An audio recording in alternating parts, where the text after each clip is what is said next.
Have time trials fallen out of fashion for Grand Tours? We're seeing less and less of them in the Grand Tours. This year at the Vuelta España and at the Tour de France, they only had one stage, and those were on uphill finishes. At the Giro d'Italia, we saw a lumpy big time trial. And in next year's Tour de France, the 2021 Tour de France, there are only 50 kilometers of time trialing. That's a far stretch from the days when we'd see 100 kilometers of time trialing. So at the Vuelta España, we're talking to the riders to find out if they think time trials are disappearing for Grand Tour racing.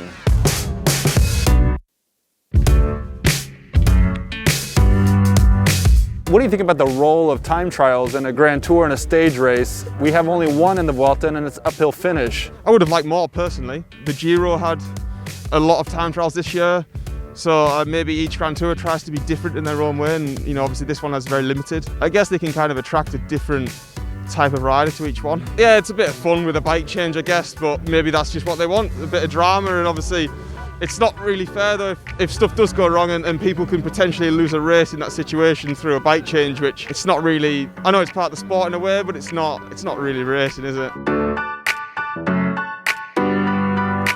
I think it makes the race interesting because maybe the time trials can do a good ride, but also it suits the GC guys, so I think it definitely changes the race a bit. It was interesting in the Giro the way they had 3 different time trials. Maybe one stage could be more for the GC guys, like a bit hillier, and one just suit the real time trial specialists. It would give a little bit to everyone.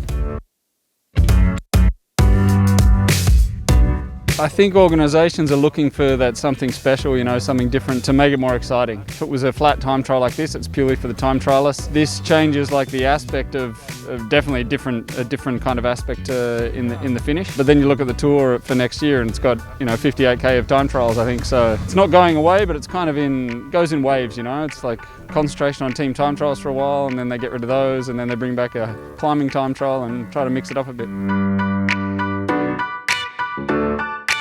It was brutal. I mean, it crept up on you. I mean, they asked me if I wanted to swap bikes. I said, no, I'll be fine. I mean, I wish I did. I almost got off and walked at one point. It certainly changes a hell of a lot of the race. Yeah, I think it's great. It really sort of shows who the strongest rider is, across the board. Generally, the guy that's the best climber at this point in a Grand Tour is also the best time trialist. So I guess there's an argument for both sides, but it's mightily exciting. I mean, it's really cool putting on all the gear and the suit and the helmet and all that. Yeah, it'd be a shame if they stopped having them. I think it's great that they have them. I think they definitely make the race more exciting in the bigger picture. The climbers have to make up time, and it encourages more aggressive racing. But yeah, it also depends on where the time trials are in the race. Is it unique to have a time trial like this with a summit finish at the end? Yeah, it's not often you get quite one like this. For me, it's quite nice because I'm not the biggest guy, so sometimes in the pure speed time trials I have a hard time, but with the summit finish, I think it really played into my strengths. And recently in the Tour, now in the Vuelta, we don't have much time trialing. Yeah, but I saw next year the Tour has more, so that's promising, I think. I've always loved time trialing, so it's nice to see that they're not getting rid of all of them.